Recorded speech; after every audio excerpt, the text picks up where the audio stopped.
એટલે સ્વાભાવિક છે કે જંગ બરાબરનો જામ્યો છે। 15ની સામે વાત 7ની છે, પણ હા, બની શકે કે આજે રાત પડતા પડતા ભારતીય જનતા પાર્ટી બધા જ 26 ઉમેદવારોના નામ પણ જાહેરાત કરી શકે છે, કારણ કે ગઈકાલે સીઈસીની બેઠક મળી છે। પ્રદેશ મુખ્યાલય દિલ્હીમાં જે ભારતીય જનતા પાર્ટીનું આવેલું છે એમાં મુખ્યમંત્રી ભૂપેન્દ્ર પટેલ અને પ્રદેશ પ્રમુખ સી.આર. પાટીલ પણ હાજર હતા। એટલે કયાસ લગાવવામાં આવી રહ્યા છે કે નિશ્ચિત છે કે ગુજરાતના બધા જ ઉમેદવારો ઉપર ભારતીય જનતા પાર્ટીએ મનોમંથન કરી લીધું છે। આ બાજુ 7 ઉમેદવારોના નામની જાહેરાત થઈ છે અને એ 7 ઉમેદવારોની સામે હવે ભારતીય જનતા પાર્ટીના ઉમેદવારોને ટક્કર આપવાની છે 7 ઉમેદવારોએ। ત્યારે કોંગ્રેસ કઈ રણનીતિ ઘડી રહી છે, કારણ કે એક તરફ કોંગ્રેસના દિગ્ગજ નેતાઓ ચૂંટણી લડવાથી દૂર ભાગી રહ્યા છે। કોંગ્રેસે એકલા હાથે ચૂંટણી ન લડવાનો નિર્ણય કર્યો છે। ઇન્ડી અલાયન્સની અંદર એ ગુજરાતની અંદર આમ આદમી પાર્ટી સાથે મળીને ચૂંટણી લડી રહી છે। 24 બેઠકો ઉપર કોંગ્રેસ ઉમેદવાર જાહેર કરવાની છે અને 2 બેઠકો ઉપર આમ આદમી પાર્ટી પોતાના ઉમેદવાર જાહેર કરી ચૂકી છે।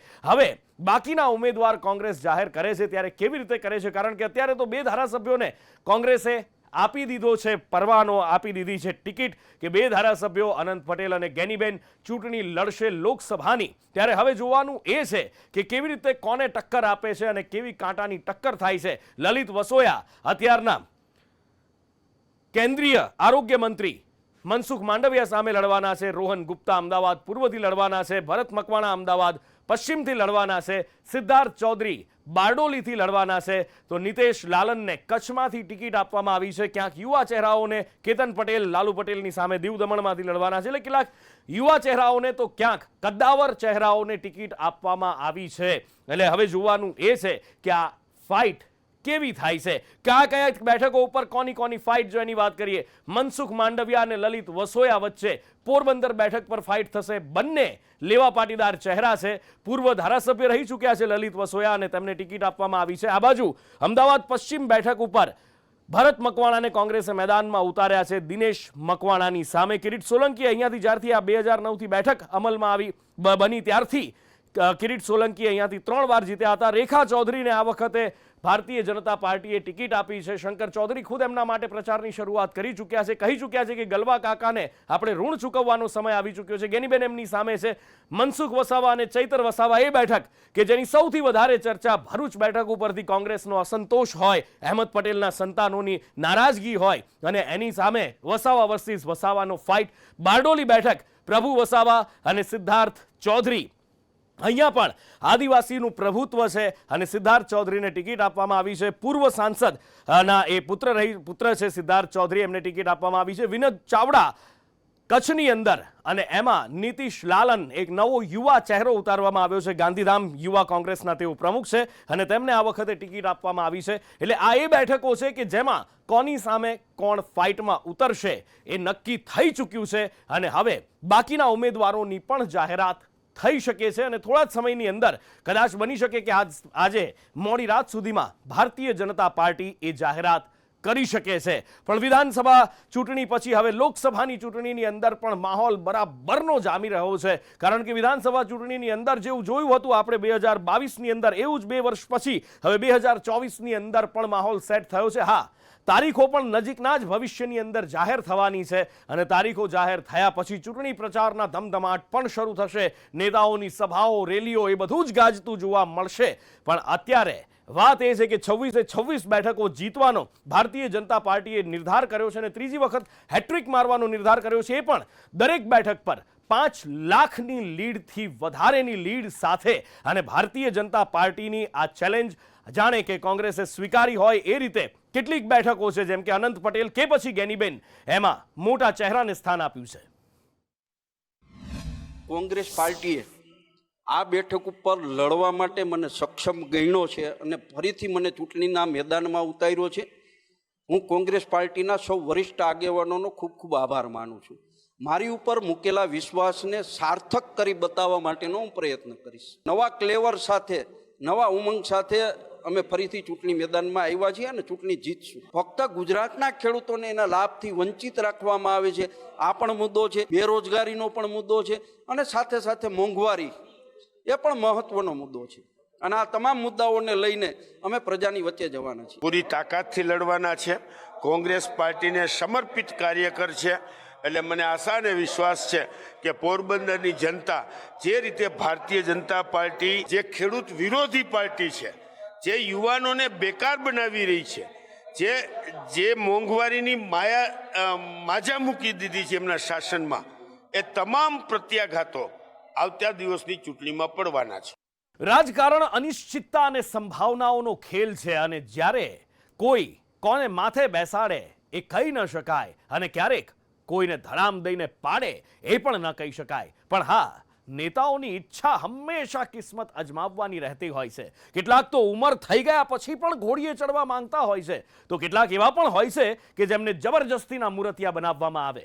ગુજરાતમાં અત્યારે આ બંને સ્થિતિ જોવા મળી રહી છે. કોઈ સમરાંગણમાં ઉતરવા ઉતાવળું બન્યું છે તો કોઈ હાથ જોડીને ના પાડે છે કે બાપા ખમૈયા કરો, મને રહેવા દો.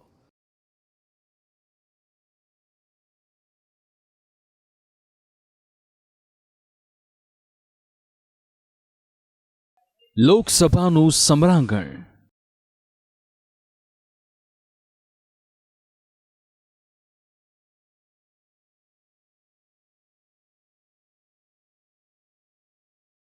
કોણ અજમાવશે કિસ્મત?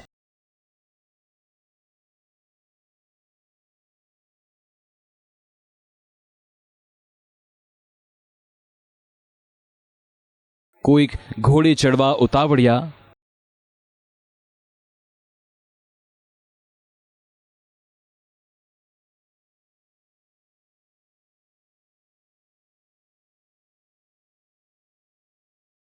તો કોઈક જબરજસ્તીના મૂર્ત્યા.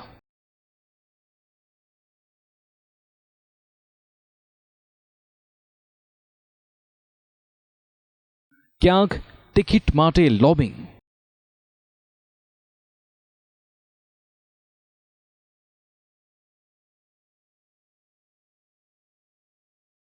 તો ક્યાંક મેદાન છોડી ભાગતા દિગ્ગજ.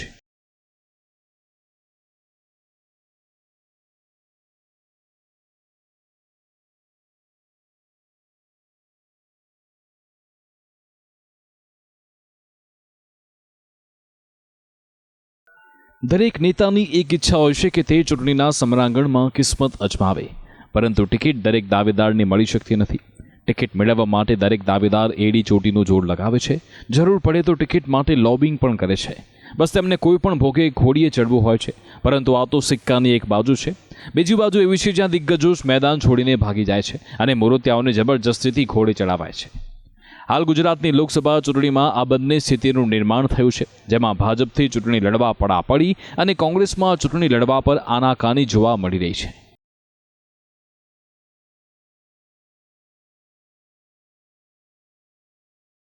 સામાન્ય રીતે ચૂંટણી લડવા દાવેદારો વચ્ચે હરીફાઈ જામતી હોય છે. લોકોને પોતાની ટિકિટ મળે તે માટે પ્રયત્નશીલ હોય છે. પણ ગુજરાત કોંગ્રેસની વાત સાવ અલગ છે. અલગ એટલા માટે કે અહીંયા કોઈ ચૂંટણી લડવા તૈયાર નથી. એકાદ જણ ના પાડે તો અપવાદ સમજીને અવગણના કરી શકાય, પરંતુ અહીંયા તો એક આખી યાદી છે જે ચૂંટણી લડવા ઇનકાર કરે છે. હાલ ચૂંટણી માટે ના પાડનાર નેતા ગુજરાત કોંગ્રેસના દિગ્ગજો છે. એકથી એક ચડિયાતા નેતા પણ છે, પણ તેમને ચૂંટણી લડવી નથી. કોણે કોણે ઘસીને ના પાડી છે તેની વાત કરીએ. જેમાં પહેલા છે પૂર્વ મુખ્યમંત્રી માધવસિંહ સોલંકીના દીકરા ભરતસિંહ સોલંકી, જે પાર્ટીમાં અનેક જવાબદારી નિભાવી રહ્યા છે. બીજા છે ગુજરાત કોંગ્રેસના પૂર્વ પ્રદેશ પ્રમુખ જગદીશ ઠાકોર, દાંડી લીમડાના ધારાસભ્ય અને મોટો દલિત ચહેરો શૈલેષ પરમાર. બીજું એક મોટું નામ ગુજરાતના પ્રથમ આદિવાસી મુખ્યમંત્રી અમરસિંહ ચૌધરીના પુત્ર તુષાર ચૌધરી. દિલીપ સંઘાણી, બાવખુ ઉંથાડ સહિતના લોકોને પછડાટ આપી ચૂક્યા છે. છેલ્લે છે ગુજરાત કોંગ્રેસના યુવા નેતા જેમણે ચૂંટણી લડવાની ના પાડી છે. તેમનું નામ છે ઋત્વિજ મકવાણા.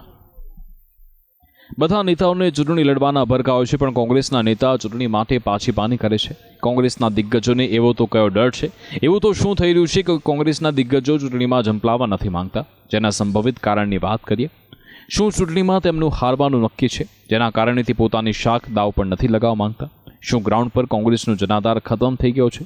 શું કોંગ્રેસમાંથી કામના નેતાઓ પાર્ટી છોડી જતા રહ્યા છે? શું કોંગ્રેસ સંગઠનમાં સંકલનનો અભાવ છે? એક કારણ ફંડ ન મળવાનું પણ છે, કારણ કે ગત ચૂંટણીમાં તેની ફરિયાદો ઉઠી હતી. જો ખરેખર આ કારણ હોય તો ભાજપનું કહેવું પડે, જે વગર ચૂંટણી લડે વિરોધ પક્ષના નેતાઓને ઘરે બેસાડી રાખવામાં સક્ષમ છે. વિરોધી પાર્ટી કોંગ્રેસની એવી હાલત કરી નાખી છે કે તેને ચૂંટણી લડવા જેવી પણ નથી રાખી. આ સ્થિતિ જોતા કોંગ્રેસ હાલ જબરજસ્તીના મૂર્તિઓ ઊભા કરતી હોય તેવું લાગી રહ્યું છે. જે દાવેદાર સક્ષમ નથી, જેની વિશ્વસનીયતા ઓછી છે, તેમ છતાં કોંગ્રેસ તેને બળજબરીથી ઊભા રાખવામાં મક્કમ છે.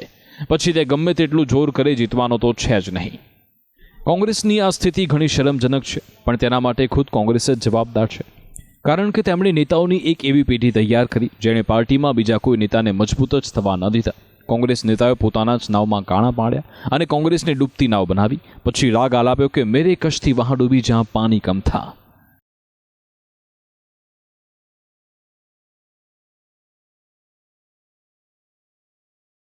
બ્યુરો રિપોર્ટ, સંદેશ ન્યૂઝ. નીતિન પટેલ ગુજરાતની રાજનીતિનો એક મોટો ચહેરો, આમ કહો તો કદ્દાવર ચહેરો. એ નીતિન પટેલ કે જ્યારથી ગુજરાતમાં ભારતીય જનતા પાર્ટીની સરકાર બની ત્યારથી ધારાસભ્ય રહ્યા, મંત્રી રહ્યા, નાણામંત્રી અને નાયબ મુખ્યમંત્રી પણ રહ્યા. પણ અત્યારે હાલત એ છે કે નીતિન કાકા હૈયા વરાળ ઠાલવી રહ્યા છે, કહી રહ્યા છે કે આજકાલના આવેલા અમને શીખવાડે છે અને આગળના શબ્દો તો ભયંકર નવાઈ પમાડે એવા છે. અને આ વખતે ચૂંટણી મેં કીધું ભારતને કંઈક મદદ કરો, કે ભારત ના ચાલે. લો, એટલે ભારત ના ચાલે કોણ ચાલે? તમે આજકાલના આવેલા, આજકાલના કડીને જાણતા થયેલા, કડીને તમને કંઈ ખબર નહીં, એ તમે એમને શીખવણ આપશો. કડીમાં કયો કાર્યકર ક્યાં ચાલે અને કયો કાર્યકર ક્યાં ના ચાલે એની હું અભિમાન નથી કરતો, પણ મારા જેટલી ખબર કોઈને નહીં હોય. કડીમાં તટસ્થતાથી જોવાનું, કોઈ ચમચાગીરી નહીં કરાવવાની. ઘરની ખીચડી હોય ને, આપણી ઘરનો શીરો ખીચડી જેવો લાગે, અને પારકાની ગંધાથી ખીચડી એ એમને માવા જેવી લાગે. એવા લોકો માટે આ બધું હું કહું છું. આ જે થયું છે એ ન ભૂતો ન ભવિષ્યથી તમે સમજી લેજો. લોકસભાની ચૂંટણી પહેલા હરિયાણામાં મોટા ઉલટફેર જોવા મળી રહ્યા છે. સરકારમાંથી જેજેપીએ સમર્થન પાછું ખેંચી લીધું, જેને લઈને મુખ્યમંત્રી મનોહરલાલ ખટ્ટરે રાજીનામું આપ્યું છે. પણ સરકાર ભાજપની જ રહેશે, કારણ કે બહુમત હજી પણ ભાજપ પાસે છે. મનોહરલાલ ખટ્ટર પાસેથી મુખ્યમંત્રીનો તાજ છીનવી નાયબસિંહ સૈનીને પહેરાવાયો છે. પણ એકાએક ભાજપમાં જેજેપીના ગઠબંધનમાં તિરાડ કેમ પડી એ મોટો સવાલ છે. ત્યારે આ હરિયાણાના હાઈ વોલ્ટેજ ડ્રામાની ઇનસાઇડ સ્ટોરી શું છે, હવે જુઓ. એક દિવસ પહેલા ગુરુગ્રામની એક સભામાં વડાપ્રધાન મોદીએ હરિયાણાના મુખ્યમંત્રી મનોહરલાલના એટલા બધા વખાણ કર્યા કે કોઈને ખબર પણ ન પડી કે આગામી 12 કલાક બાદ સીએમ મનોહરલાલ ખટ્ટરની આગળ પૂર્વ લાગી જશે અને આખા રાજ્યની કમાન નાયબ સૈનીને સોંપવામાં આવશે. मनोहरलाल जी और मैं बहुत पुराने साथी हैं, तो वो मोटरसाइकिल चलाते थे, मैं पीछे बैठता था. लगातार हरियाणा का भ्रमण मोटरसाइकिल पे हुआ करता. વડાપ્રધાન મોદીએ કરેલા આ વખાણ બાદ પૂર્વ મુખ્યમંત્રી મનોહરલાલ ખટ્ટર કેટલા ખુશ છે તે માલુમ નથી, પણ નાયબ સૈની ગદગદ થઈ ગયા છે, જે વડાપ્રધાન મોદી, ભારતીય જનતા પાર્ટી અને અપક્ષના ધારાસભ્યોનો આભાર માની રહ્યા છે. કારણ કે તેઓ પાછલા વર્ષે જ હરિયાણા ભાજપ પ્રદેશ અધ્યક્ષ બન્યા અને 1 વર્ષમાં જ મુખ્યમંત્રી. મહત્વનું છે કે હરિયાણામાં આ ઉથલપાથલ જેજેપીએ સમર્થન પાછું ખેંચી લેતા જોવા મળી રહી છે, પણ સરકાર તો ભાજપની જ રહેવાની છે. કારણ કે 90 ધારાસભ્યોની વિધાનસભામાં ભાજપ પાસે 41 ધારાસભ્યો છે, જ્યારે અપક્ષના 6 ધારાસભ્ય અને ગોપાલ કાંડાની પાર્ટી એચએલપીનું સમર્થન છે. એટલે મેજિક નંબર 46 કરતા વધુ 2 ધારાસભ્યોનો બહુમત છે. પરંતુ હરિયાણામાં લોકસભાની ચૂંટણી પહેલા આવો ખેલા કેમ? ચૂંટણી પહેલા હરિયાણામાં કેમ બદલાઈ સરકાર? મળતી માહિતી પ્રમાણે ભાજપ અને જેજેપી વચ્ચે લોકસભાની સીટ વહેંચણીને લઈને ડખો થયાનું અનુમાન છે. જેજેપીએ ગઠબંધનમાં 10 સીટમાંથી 2 સીટની માંગ કરી હતી, પરંતુ ભાજપે સીટ વહેંચણી કરવાની ના પાડી દીધી. પરંતુ ટેકો પાછો ખેંચી લીધા બાદ જેજેપીમાં અંદરો અંદર જ ડખા શરૂ થઈ ગયા છે. જેજેપીએ પોતાના ધારાસભ્યની બેઠક બોલાવી હતી, પણ તેમાંથી 10માંથી માત્ર 5 જ હાજર રહ્યા. ત્યારે શું જેજેપીના ધારાસભ્યો તૂટીને ભાજપમાં આવશે? આ સાથે બીજો એક સવાલ એ પણ છે કે બહુમતી હતી તો હરિયાણામાં જેજેપીએ ટેકો ખેંચી લીધા બાદ ભાજપે મુખ્યમંત્રી કેમ બદલ્યા? ભાજપમાં મુખ્યમંત્રી બદલવા એ કોઈ નવી વાત નથી. ગુજરાતથી લઈને ઉત્તરાખંડમાં પણ ભાજપે ચૂંટણી પહેલા એકાએક મુખ્યમંત્રી બદલ્યા હતા. કોંગ્રેસનો આરોપ છે કે ભાજપે એન્ટી ઇન્કમ્બન્સીને કારણે મુખ્યમંત્રીનો ચહેરો બદલ્યો છે. પરંતુ રાજકીય પંડિતો કહી રહ્યા છે કે આની પાછળ જાટ વોટ બેંકનું ગણિત છે. હરિયાણા ભાજપના વોટ બેંક પર નજર કરીએ તો તેમાં ગેર જાટ વોટ 74% છે, ઓબીસી વોટ 73% અને એસસી વોટ 58%, જાટ વોટ 50% છે. હાલ તો સ્થિતિ જોતા લાગી રહ્યું છે કે ભાજપે આગામી લોકસભાની અને ત્યારબાદ થનારી વિધાનસભાની ચૂંટણીને જોતા રાજ્યની કમાન ઓબીસી નેતા નાયબ સૈનીના હાથમાં સોંપી છે, જેનાથી ગેર જાટ વોટ અને ઓબીસીને વધુમાં વધુ પોતાની તરફ આકર્ષી શકાય. ભાજપ માટે નાયબ સૈનીને મુખ્યમંત્રી બનાવવા સામે એક પડકાર છે. નાયબ સૈની હાલ કુરુક્ષેત્રથી સાંસદ છે અને સીએમ બન્યા બાદ તેમણે 6 મહિનામાં ધારાસભ્ય બનવું પડશે. પરંતુ હરિયાણા વિધાનસભાનો કાર્યકાળ 3 નવેમ્બર 2024 સુધીનો જ છે. તેવામાં જો ઓક્ટોબરમાં પણ ચૂંટણી થાય છે તો પણ સૈનીને ધારાસભ્ય બનવું પડશે. પણ ભાજપને તેની વધુ ચિંતા નથી.